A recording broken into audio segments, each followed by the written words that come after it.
Février 1943, étape de Kasserine, Tunisie. Le pointeur du marqueur de carburant était dangereusement proche de la rayure lorsque le véhicule de commande du colonel Hans-Gaillot Hildebrand a atteint la crête qui a dominé l'ancien dépôt d'approvisionnement américain. Le commandant expérimenté de la 21e division Panzer a abaissé les jumelles 2 fois, incrédule. Le soleil du matin jouait-il avec votre vision? Non. Là, s'étendant comme une oasis dans le désert, des rangées sans fin de tambours de carburant brillaient à la lumière de l'aube africaine, empilés avec la précision méthodique que seuls les Américains ont dominée. C'était un trésor incroyable. La division de Hildebrand fonctionnait depuis des semaines à la limite, rationnant chaque goutte de carburant, lorsque la destination leur a présenté ce que le corps américain d'eux avait abandonné dans son retrait pressé. Ce n'était pas seulement quelques barils, il y avait 57 000 gallons d'essence, plus que toute sa division reçue d'Allemagne en 2 mois. Le major Friedrich von Melantin, un officier du renseignement chez Afrika Korps, enregistrerait plus tard dans ses souvenirs, « Nous avons trouvé plus de carburant dans un seul dépôt américain que la plupart des divisions allemandes depuis elle à la main. Les Américains ont fui et laissé suffisamment pour fournir notre armée pendant des jours. Quel type d'ennemi a une telle abondance qui peut le gaspiller ?» Ce moment dans Kasserine a révélé une vérité plus cruelle que toute défaite au combat, les Américains avaient des ressources si vastes que leurs fournitures abandonnées ont dépassé tout ce que Wehrmacht pouvait transporter à travers la Méditerranée. Les victoires tactiques des 10e et 21e divisions Panzer en février 1943 ont été spectaculaires, la plus grande défaite infligée aux forces américaines en Afrique du Nord. Ils ont capturé des équipements qui ont temporairement révolutionné leur capacité opérationnelle. Mais à l'intérieur, ce triomphe a traqué la preuve mathématique d'un résultat inévitable. La guerre moderne n'est plus décidée par la bravoure ou le génie tactique, mais par une équation implacable, le carburant consommé par rapport au carburant livré. Et les chiffres n'ont pas menti, aucune excellence militaire allemande ne pouvait compenser cet abîme. 2 ans de campagne du désert avaient transformé Afrika Korps en légende. Sous le commandement du maréchal de champ Erwin Rommel, ils ont expulsé les Britanniques vers l'Égypte, ont acquis le respect de Montgomery et ont démontré une supériorité tactique qui écho dans l'histoire. Mais maintenant, chaque victoire s'est accompagnée d'un calcul angulant, combien de carburant il reste? Les enregistrements logistiques de Wehrmacht des finales de 1942 ont peint une image sombre. Les forces de l'Axe en Afrique avaient besoin de 32 250 tonnes de fournitures par mois pour soutenir 65 000 hommes à 17 500 tonnes de carburant, plus de la moitié du total. Cependant, les trains de la Méditerranée ont été décimés. Les avions et sous-marins basés sur Malte se sont coulés entre 60% et 70% des navires d'Axe au début de 1943. Qui pouvait atteindre les ports africains faisait toujours face à 1500 km en première ligne, consommant plus de carburant qu'ils ne le transportaient. Le désert a dévoré les ressources au-delà de toute prévision européenne. Une seule division Panzer nécessitait 350 tonnes de fournitures par jour au combat. Pour prendre une tonne vers des positions avancées, 5 tonnes de carburant n'ont été dépensées que pour le transport. L'équipage des chars était devenu maître pour sauver chaque goutte, ils ont éteint les moteurs de leur descente, ont poussé les véhicules pour sauver les tambours, vidé avec une dévotion religieuse aux derniers restes de carburant des réservoirs endommagés. Rommel lui-même avait admis en janvier 1943, « Nos opérations sont plus dictées par le marqueur de carburant que les besoins tactiques. » Ce n'était pas une exagération, c'était une réalité brutale. À elle à la main, Afrika Korps n'a eu que 3 jours de carburant lorsque Montgomery a attaqué. En février, malgré. S'ils sont plus proches des ports d'approvisionnement, la situation s'était aggravée. Down 14, 1943. Rommel et le général Hans-Jürgen von Arnim ont lancé leur offensive coordonnée contre les positions américaines au centre de la Tunisie. L'opération Frühlingswind a envoyé la 10e division Panzer du général Friedrich von Broich et la 21e division Panzer de Hildebrand à pas vers Sidi Bouzid. C'était la dernière attaque blindée concentrée sur les corps Afrika concentrés, un effort désespéré pour déstabiliser les Alliés avant que leur supériorité matérielle ne devienne écrasante. L'attaque a complètement pris les Américains par surprise. Plus d'une centaine de réservoirs d'assaut allemands et d'assaut, soutenus par l'infanterie mécanisée, ont déchiré les positions de la première division blindée américaine. Dispersés dans des collines isolées, les Américains n'ont pas réussi à se soutenir mutuellement. Sa subvention M3 et les réservoirs Lee, avec de grandes silhouettes et des canons montés à coque, étaient faciles à faire les tactiques d'armes combinées que les Allemands avaient perfectionnées en 3 ans de guerre. Le lieutenant-colonel John Water, commandant du 1er bataillon du 1er régiment blindé, a perdu 44 de ses 51 chars lors du premier affrontement de Sidi Bouzid. La destruction était méthodique, les anciens combattants allemands ont effectué des manœuvres manuelles, tandis que les Américains, beaucoup dans leur premier combat, avancés se sont désorganisés à un feu concentré. Mais même dans la victoire, le carburant a dominé les pensées allemandes. Les compagnies de Panzer ont dû abandonner les véhicules opérationnels simplement parce que leurs réservoirs ont été laissés sans goutte d'essence. L'ironie était amère, ils ont détruit les forces ennemies qui ne pouvaient pas poursuivre, ont acquis des batailles qui ne pouvaient pas explorer, le tout parce que le pointeur-marqueur a pointé le vide. Le 17 février, tandis que les forces américaines se sont retirées vers le pas de Kasserine, ont laissé des dépôts de fournitures organisés selon la doctrine de l'armée américaine, quelque chose qui semblait fantastique aux intendants allemands. Tous les 50 à 100 mètres, un réservoir plein de fournitures redondantes, suffisantes pour conserver les opérations même si d'autres étaient perdues. Les soldats allemands, habitués à mesurer le carburant par des litres et à compter chaque projectile d'artillerie, ont rencontré une abondance qui a contesté la compréhension. Une patrouille de reconnaissance de la 21e division Panzer a découvert le premier grand dépôt près de Svetla. Le rapport du chef de la patrouille, conservé dans les archives de Wehrmacht, révèle le choc allemand, une zone de 10 hectares couverte de rangées de batteries parfaites, plus de 400, chacune avec 55 gallons.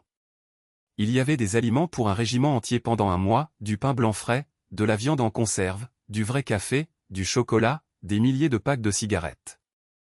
Les fournitures médicales qui ne l'ont pas vu depuis 1941. Des soldats qui ont survécu avec des biscuits italiens durs et du café fait de gland ont dévoré les rations américaines avec la faim des hommes affamés. Seul le chocolat a dépassé ce que les civils allemands ont reçu en un mois. Mais c'est le carburant qui a fait une différence. En quelques heures, les véhicules considérés comme inopérants faute d'essence sont retournés à Rohr. Entre le 19 et le 20 février, tandis que les forces allemandes ont progressé à travers les 2 km de large, ils ont pris la principale infrastructure d'approvisionnement qui a soutenu les opérations du corps américain 2. Ce qu'ils ont trouvé a dépassé même leurs attentes plus audacieuses et leurs pires prévisions. Les numéros de bataille étaient tout simplement écrasantes. Les forces allemandes ont capturé 183 réservoirs, 104 semi-magistrats, 208 pièces d'artillerie, 512 camions et véhicules motorisés, et 215 mètres cubes, 57 000 gallons d'essence et de lubrifiant et 45 tonnes d'explosifs. Pour mettre cela en perspective, seul le carburant saisi était presque une semaine de fourniture pour l'ensemble des corps Africa, plus que de nombreuses divisions allemandes avaient reçu au cours des 3 derniers mois. Personnel inspecté par Rommel. Les dépôts capturés le 21 février. Son aide sur le terrain, Hauptmann Heinz Schmidt, a enregistré la réaction du maréchal de terrain.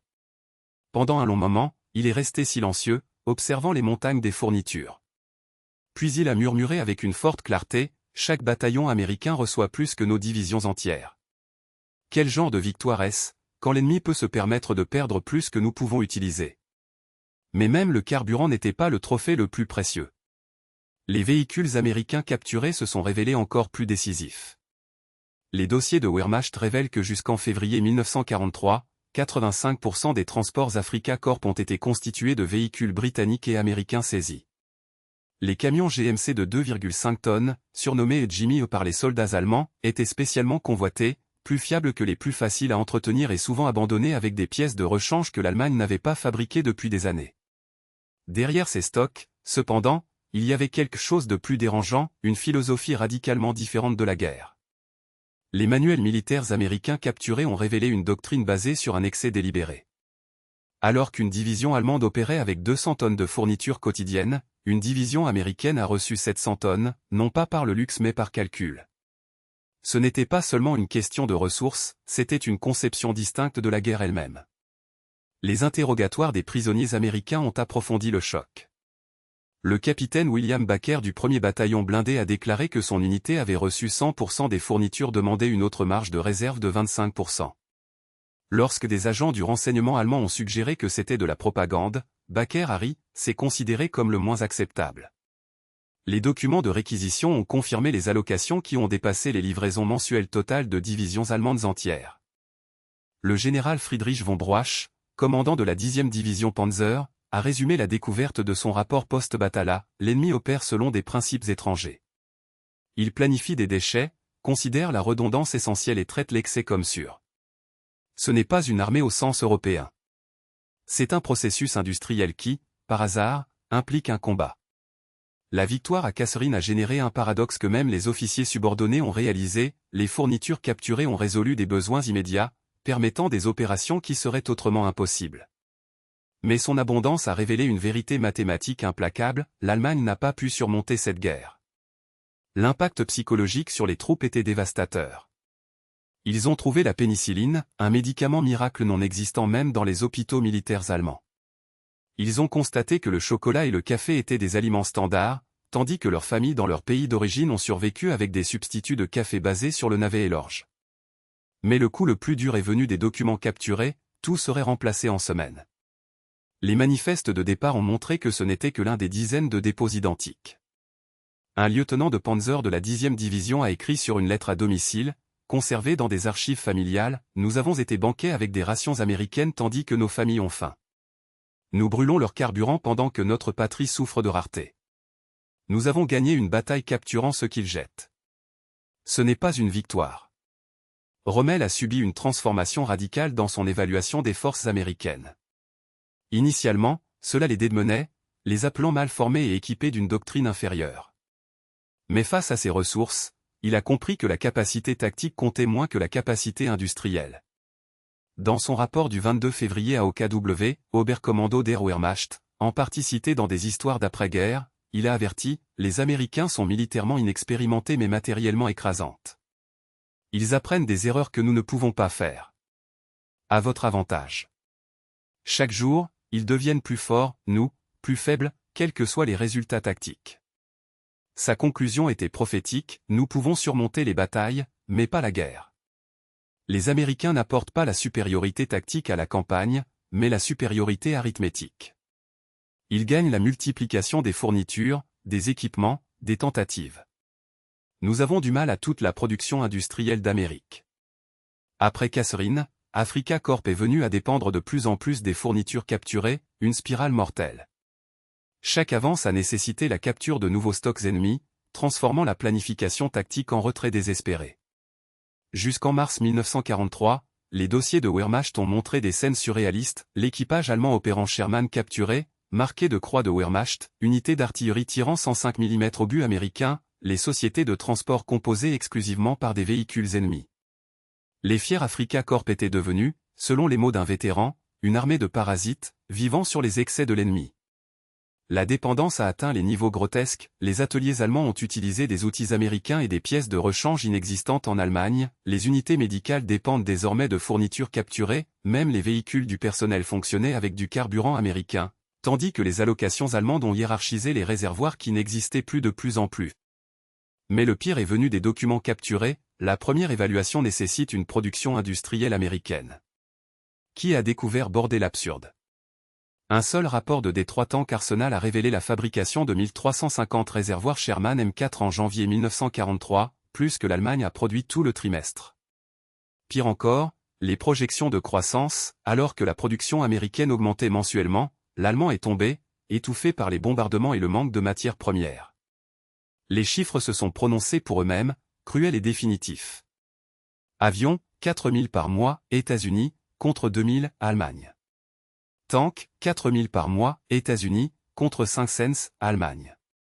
Véhicules, 50 000 par mois, États-Unis, contre 5000, Allemagne. Le major Hermann Kohl, ingénieur industriel chez Afrika Korp, a analysé les données dans un rapport supprimé par le haut commandement, nous ne combattons pas une armée. Nous combattons la production d'un continent entier. Le résultat ne sera pas décidé par le courage sur le champ de bataille, mais par des statistiques d'usine.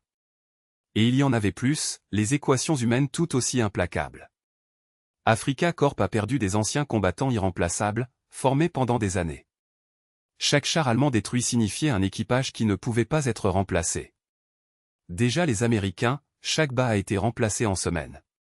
Une communication interceptée a révélé avoir envoyé 5000 nouveaux équipages par mois en Afrique du Nord seulement. Afrika Korp n'avait pas reçu 5000 renforts totaux depuis elle à la main. Les mathématiques de l'attrition étaient aussi impitoyables que celles des fournitures.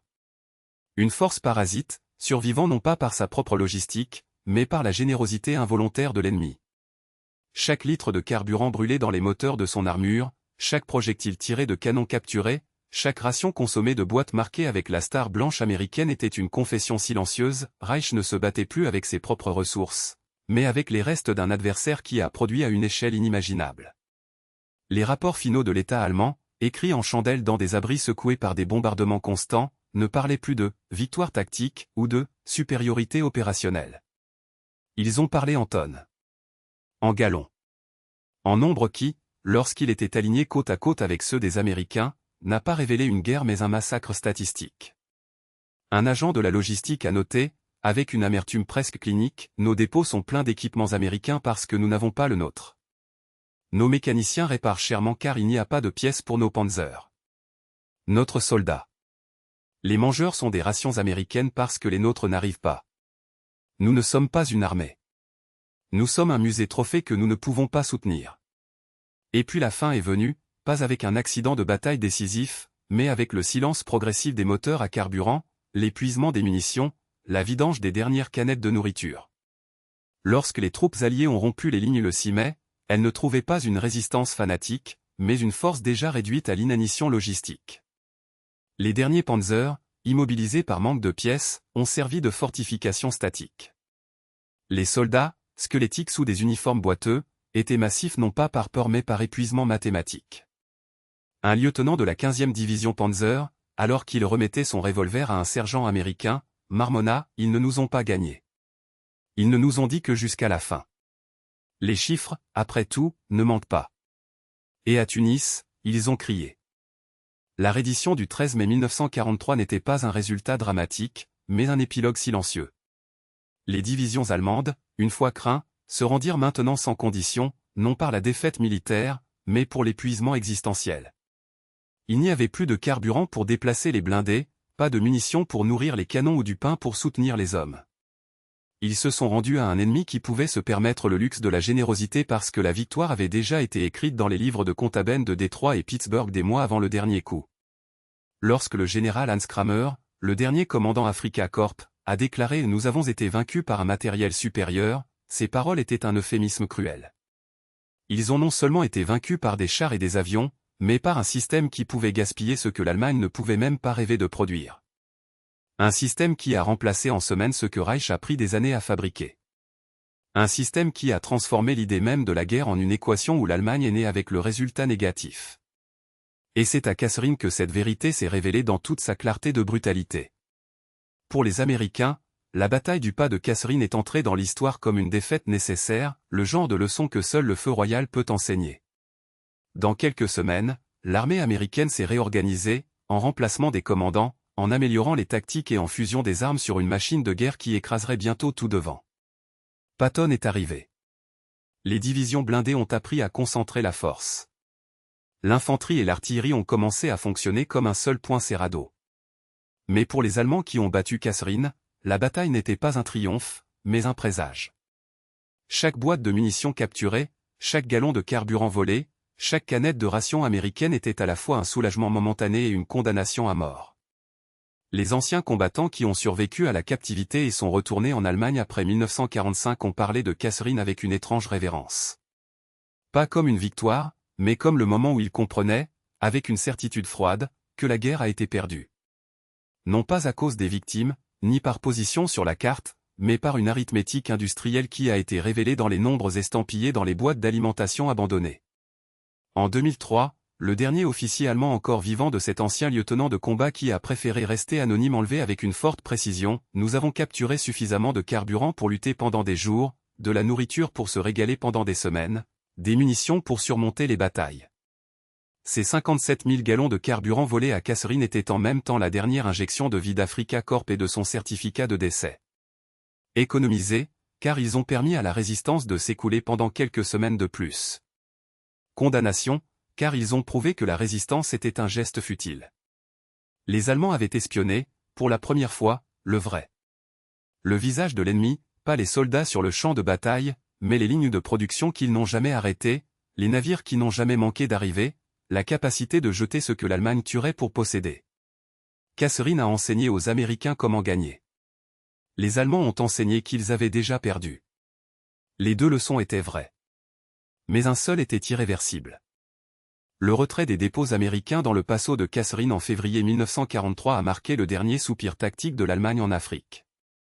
Les 57 000 gallons de carburant, les 183 réservoirs, les 512 véhicules et les tonnes de fournitures capturées étaient de l'oxygène qui a maintenu les Corps Africa debout pour d'autres combats. Mais dans ce triomphe opérationnel, il y avait la preuve définitive de la catastrophe stratégique. Ces chiffres n'ont pas menti, alors que les Allemands ont célébré la capture de 57 000 gallons, les Américains ont déchargé des millions par mois dans les ports nord-africains.